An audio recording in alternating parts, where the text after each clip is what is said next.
یہ بھی دیکھیں گی کہ بنگلہ دیش والے حالات اگر یہاں پر پیدا ہو گئے اور عوام کو کیا واقعی اجازت دینی چاہیے جلسے کی یا نہیں، یہ بڑا ایک ٹرکی ہوگا۔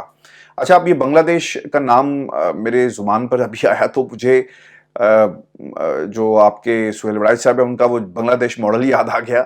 تو وہ تو بنگلہ دیش ماڈل پاکستان میں لے کر آ رہے تھے کہ یار ایک ایسا ماڈل ہو، اور حکومتیں جو ہیں وہ نواز شریف شہباز شریف آپس میں کھیلتے نہیں اور اتحادی مل کر، اور اوپر فوج کی انہیں سپورٹ حاصل ہوگی۔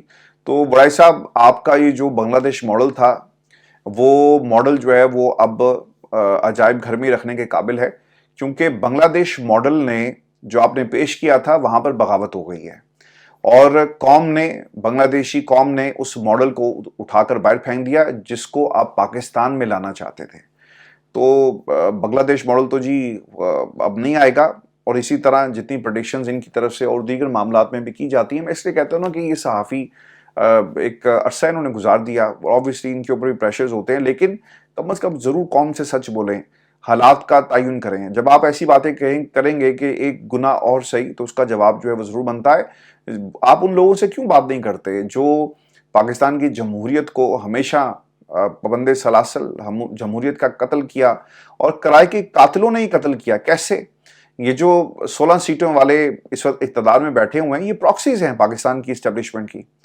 آج میں 2-3 صحافیوں کو سن رہا تھا، تو سر تو اب ٹی وی پر بھی کہا جاتا ہے کہ اسٹیبلشمنٹ کی پراکسی، تو کیا کسی نے ان کا بگاڑ لیا؟ یہ پراکسیز ہیں جو عمران خان اور اس کی جماعت اور پھر اپنے مقاصد کو پایہ تکمیل تک پہنچانے کے لیے یہ سب کچھ جو ہے کر رہے ہیں۔ نہ یہاں پر بنگلہ دیش ماڈل اب چلے گا، کیونکہ بنگلہ دیش ماڈل کا تو آج جنازہ نکل گیا، اور دوسری طرف یہ جو آپ گناہ کی بات کرتے ہیں، گناہ تو جن لوگوں نے کیا ان سے سوال کیا جائے کہ اور کتنے گناہ کرو گے؟ ایک گناہ اور صحیح نہیں، بلکہ اور کتنے گناہ کرو گے؟ یہ ٹائٹل جو ہے وہ آپ کی پوری صحافت کا ہونا چاہیے۔ خان صاحب کے حوالے سے محمود اچکزئی نے بھی کچھ باتیں کہی ہیں، وہ بھی میں آپ کے سامنے کھلے رکھ دیتا ہوں، پھر ہم جواب دیں گے خواجہ آصف کو، جو انہوں نے آج ایک سٹیٹمنٹ جاری کی ہے 9 مئی کے حوالے سے۔ محمود خان اچکزئی یہ کہتے ہیں کہ شہباز شریف کی قیادت میں چوروں کی حکومت اس ملک کو لے ڈوبے گی، ہم نے اس کا راستہ روکنا ہے، ہم چاہتے ہیں کہ ملک میں آئین کی بالادستی ہو، پاکستان قیامت تک قائم رہے۔ Chairman P T I barrister Gohar نے بھی خطاب کیا جی، وہ یہ کہتے ہیں کہ اپنے موقع پر ڈٹے ہوئے ہیں، ہم چاہتے ہیں کہ ملک میں سب کے لیے ایک ہی قانون ہو۔ عمران خان ایک نظریے کا نام ہے، ہمارے کارکنوں اور خواتین کے ساتھ زیادتیاں ہوئی لیکن سب ڈٹے رہے، یہ لوگ عمران خان کا بیانیہ نہیں مٹا سکے، خود مٹ جائیں گے۔ عمر ایوب صاحب کی بھی یہ تقریر ہوئی، اور وہ یہ کہتے ہیں کہ مسلم لیگ نون فوج اور پاکستان تحریک انصاف کے درمیان درار ڈالنا چاہتی ہے، جسے ہم نے ناکام بنانا ہے۔ اس وقت ملک کی معیشت کا جو حال ہے وہ موجودہ حکومت کی وجہ سے ہے، ہم اپنی جد و جہد جاری رکھیں۔ اچھا، اس میں نا آپ کو بہت سارے رنگ برنگے بیانات ملیں گے۔ میں رنگ برنگے اس لیے کہتا ہوں نا، چونکہ خان صاحب کی لائن کچھ اور ہوتی ہے، پارٹی کے لوگ کسی اور لائن پہ چل رہے ہیں، ہر بندہ اپنے حساب سے جو وہ سمجھتا ہے اس لائن کو پاکستان کی عوام کے سامنے رکھ رہا ہے۔ نون لیگ والی بات اگر آپ کمپیئر کریں نا علی امین گنڈا پور کی گفتگو کو، کسی کا باپ بھی نہیں روک سکے گا، اور پھر انہیں دہشت گردی کے حوالے سے بہت ساری باتیں کی ہیں، جو کہ ماحول میں کنفرنٹیشن نہیں ہونی چاہیے، اب ماحول کو ٹھنڈا رکھنا چاہیے، اور انشاءاللہ راستہ ضرور نکلے گا جی۔ عدالتیں آپ کے ساتھ ہیں، عدالتیں حق پہ فیصلے کر رہی ہیں، تو اب آپ کو ڈرنے کی کیا ضرورت ہے؟ جب ظلم ہوگا تو پھر عوام آپ کے ساتھ کھڑی ہے، آپ کو کیا ڈرنے کی ضرورت ہے؟ اور Omar Ayub is completely on a different lines, barrister Gohar کی ایک اپنی لائن ہے، اسد کیسر صاحب کیا کہتے ہیں وہ بھی سن لیں۔ وہ یہ کہتے ہیں جی کہ یہ جلسہ اس بات کا ادا ہے کہ ہم اس ملک کو آئین اور قانون کے مطابق چلائیں گے۔ اس وقت جو کچھ ہو رہا ہے ملک پہ کوئی قانون نہیں، بلوچستان کے ہمارے بھائی احتجاج پر ہیں، لیکن ان کی بات سننے کے بجائے گولیاں برسائی جا رہی ہیں۔ اس کے علاوہ بنو اور دیگر قبائلی علاقوں میں جو کچھ ہو رہا ہے وہ بھی سب کے سامنے۔ سر یہ بہت خطرناک ہو گیا ہے، آپ یقین کریں، میری باتیں شاید ہمارے بہت سارے دوستوں کو آج پسند نہ آئیں، لیکن یہ پاکستان کے لیے ٹھیک نہیں ہے۔ آپ جسٹ امیجن کریں، جو دنیا کی بہترین ڈیموکریسی برطانیہ کہلاتا ہے، آج یہاں بھی فوج آ گئی سر، تو کنفرنٹیشن کسی بھی مسئلے کا حل نہیں ہوتی۔ ایک چنگاری کسی نے لگائی کہ وہ 17 سال کا جو نوجوان تھا اس کا تعلق کہاں سے تھا، وہ کون تھا، اور پھر جو کچھ یہاں پہ ہوا ساؤتھ پورٹ میں، وہ ایک کمیونٹی ایشو بن گیا، پورے برطانیہ کو آگ لگا دی گئی ہے۔ جگہ جگہ اس وقت فسادات ہو رہے ہیں، لوگ سڑکوں پر ہیں، مسلمان سڑکوں پر اپنی مساجد کی حفاظت کر رہے ہیں، دوسری طرف جو ان کے مخالفین ہیں وہ بھی سڑکوں پر آ گئے، اور لوگوں کو مارا جا رہا ہے۔ اور فوج کو آنا پڑا. جب دنیا کی جو بہترین جمہوریتیں ہیں, جمہوریت برطانیہ سے بہترین کہاں ہوگی؟ اگر وہاں بھی یہ مسائل ہیں تو ہم تو سر کسی بھی کھاتے میں نہیں آتے. لہٰذا کنفرنٹیشن مسئلے کا حل نہیں ہے. آپ کنفرنٹیشن کر کے دیکھ لیں, کچھ نہیں نکل رہا, بلکہ آپ تیسری طاقت کے یعنی پاکستان کی اسٹیبلشمنٹ کو کے ہاتھ مضبوط کریں گے اور ان کو ایک ریزننگ دیں گے کہ وہ عبوری سیٹ اپ لائیں, پاکستان کے اندر قومی حکومت بنائی جائے. جب سے امیجن کریں, یہ ہو سکتا ہے نا, ہم نے تو پہلے بھی پاکستان تحریک انصاف کے ساتھ ہاتھ ہوتے ہوئے دیکھا, اور لوگوں کی جو جتنی بھی آپ کی جو وفاداریاں تھیں کس طرح سے تبدیل کروائی گئی. کیا آج نہیں ہو سکتی؟ بالکل ہو سکتی ہیں, اور مجھے اس میں کوئی شک نہیں ہے کہ یہ ہوں گی. پاکستان تحریک انصاف کے لوگ, یہ جو 39 اور 41 والے ہیں, اگر ایک قومی حکومت بنا دی جائے, انہیں کہا جائے کہ یار تمہیں ہم حکومت میں حصہ دیتے ہیں, اور پھر اس کے بعد یہ کہا جائے کہ پیپلز پارٹی سے کچھ لوگ آئیں گے, پھر نون لیگ سے آئیں گے, تو قومی حکومت تو سر بن گئی نا, اور پھر کچھ لوگوں کو جو بیوروکریٹس ہوں گے لا کے اوپر بٹھا دیا جائے گا. تو اب آپ کو پاکستان تحریک انصاف کو جو ایک وائزلی اب سٹیپ لینا ہی چاہیے کہ ایک تو کنفرنٹیشن سے آپ پرہیز کریں, اور خان صاحب نے جس طرح سے کہا کہ مذاکرات ہوں, بندے کو مقرر کیا جائے اور ہمارے 3 مطالبات انہیں پورا کریں. اگر کوئی انگیج نہیں ہوتا, جو کہ آج D G I S P R کی پریس کانفرنس ہمیں پتہ بھی لگ گیا, کوئی بات نہیں, آپ فیصلوں کا انتظار کریں. آپ مذاکرات, ڈیل اور ڈھیل اور یہ سب جو باتیں ہو رہی ہیں, خان صاحب کے مقدمات جس دن ختم ہو گئے آپ کا باہرانہ ٹھہر جائے گا, یہ بھی یاد رکھیے گا. اور نون لیگ کے حالات خراب ہیں, صرف آپ نے کوئی غلط موو نہیں کرنی. اگر یہ 9 مئی نہ ہوا ہوتا تو آج اس ملک کے اندر عمران خان کی حکومت ہوتی. 9 مئی جس طرح سے ہوا, اس کے باوجود 8 فروری کو لوگ عمران خان کے لیے نکلے. جس طرح سے عمران خان کو گرفتار کیا گیا, پکڑا, دیکھیں اس سے پہلے تو خان صاحب کی جماعت اور ان کو بیانیہ نہیں ملتا تھا. میں نون لیگ کے جس بندے سے بات کرتا تھا وہ یہ کہتے تھے کہ حالات اتنے برے ہیں جی, کیا کریں, بتائیں کیا کرنا ہے. وہ لیفٹ رائٹ لوگوں سے مشورے کیا کرتے تھے. اس پوری گیم میں جو یہ اس وقت کھیل کھیلا جا رہا ہے, اگر آپ 9 مئی کو سائڈ پہ رکھ دیں, ان کے پلے کچھ نہیں ہے. اور 9 مئی کے اندر بھی یہ بری طرح جو ان کو منہ کی کھانی پڑی. خواجہ آصف کے بیانات آپ ذرا ملاحظہ کیجئے, پھر آگے ہم بڑھیں گے. وہ یہ کہتے ہیں کہ 9 مئی کے کیسز کے فیصلے جیسے ہونے چاہیے تھے نہیں ہوئے. 9 مئی میں ملوث افراد کو آج بھی قانون کا سہارا مل رہا ہے. سر قانون کا سہارا کیسے مل رہا ہے؟ عدالت یہ کہتی ہے جاؤ ثبوت لے کر آؤ. آپ ثبوت دکھا دیں. خان صاحب آپ تو وزیر دفاع ہیں, دکھا دیں ثبوت کے. ثبوت کیا ہیں؟ 9 مئی کے اندر جن لوگوں نے کیا آپ ان کو پکڑیں. قوم چاہتی ہے کہ 9 مئی کے لوگوں کو پکڑا جائے, لیکن لوگوں کو ثبوتوں کے ساتھ پکڑیں. یہ نہیں ہو سکتا کہ یار اس کی شکل پسند نہیں ہے, اس کے ساتھ پاکستان کی عوام کھڑی, اسے پکڑ لو. ایسا نہیں ہو سکتا. اگر آپ نے آئین اور قانون کی بات کرنی ہے تو پھر آئین اور قانون کی سارے بات کریں. صرف یہ نہیں ہو سکتا کہ جو آپ کو پسند ہو آئین اس پر آپ عمل کریں, جس طرح آج کل ہو رہا ہے کہ آئین میں لکھا ہوا ہے کہ آئین کو ری رائٹ کیا گیا. نون لیگ یہ کہتی ہے نا آئین کو ری رائٹ کیا گیا مخصوص نشستوں کے کیس میں. تو آئین آپ کو اور بھی بہت ساری چیزیں کہتا ہے جو آپ جس کے اوپر عمل نہیں کرنا چاہتے. پھر وہ یہ بھی کہتے ہیں کہ اس قسم کا کوئی چانس نہیں 9 مئی کو بھولا جا سکے. 9 مئی کو ایک گروہ نے منظم سازش کے تحت بغاوت پر برپا کی اور وہ ناکام ہو گیا. وہ بغاوت افواج پاکستان کے اتحاد کے خلاف تھی. وہ بغاوت ایک شخص نے برپا کی جو اپنا اقتدار کھو چکا تھا. دیکھیں ایک اور بھی بڑا مسئلہ ہے اس کے اندر, اور مسئلہ یہ ہے کہ آج ایک پورا سال ہوا تھا خان صاحب کی گرفتاری کا, اور پھر یہ بنگلہ دیش والا معاملہ ہو گیا اور D G I S P R press conference کر کے چلے گئے. ان کو تو موقع چاہیے تھا جلدی پر تیل ڈالنے کا, اور یہی انہوں نے کیا. آگ لگی ہوئی ہے, یہ تیل اوپر سے ڈالتے ہیں اور باقی ریزلٹس آپ کے سامنے ہیں. آج یہ جو حافظ نعیم الرحمان صاحب ہیں, ان کی ایک سٹیٹمنٹ بڑی امپورٹنٹ تھی, اور انہوں نے کہا کہ بنگلہ دیش کا ری پلے, یعنی جماعت اسلامی کے امیر کے مطابق جو کچھ بنگلہ دیش میں ہوا اس کا ایکشن ری پلے پاکستان میں ہو سکتا ہے. یعنی اگر آپ چاہیں بھی نا اس بات کو سائڈ پہ رکھنا کہ بنگلہ دیش والے حالات پاکستان میں, آٹومیٹکلی ذہن آپ کا اس طرف جاتا ہے کہ یار مغرب کے کی جو ایجنٹ نام نہاد جسے آج حافظ نعیم الرحمان صاحب نے کہا کہ حسینہ واجد کو آئرن لیڈی کہتے تھے, وہ طاقت کے بلبوتے پر حکمرانی کرتی رہی, ظلم اور جبر کی بنیاد پر لوگوں کا استحصال کیا. لوگ پھٹ پڑے نا, 15 سال سے لاوا پک رہا تھا, آخرکار لوگ پھٹ پڑے, اور وہاں پر بھوک ویسے ناچ نہیں رہی جس طرح سے پاکستان میں ناچ رہی ہے.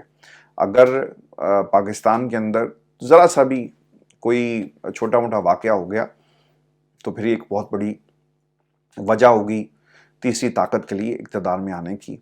بس یہ آج کا ہمارا شو تھا. اپنے کمنٹ ضرور بھیجیے گا. چینل کو سبسکرائب کرنا مت بھولے. اجازت دیجیے. اللہ حافظ.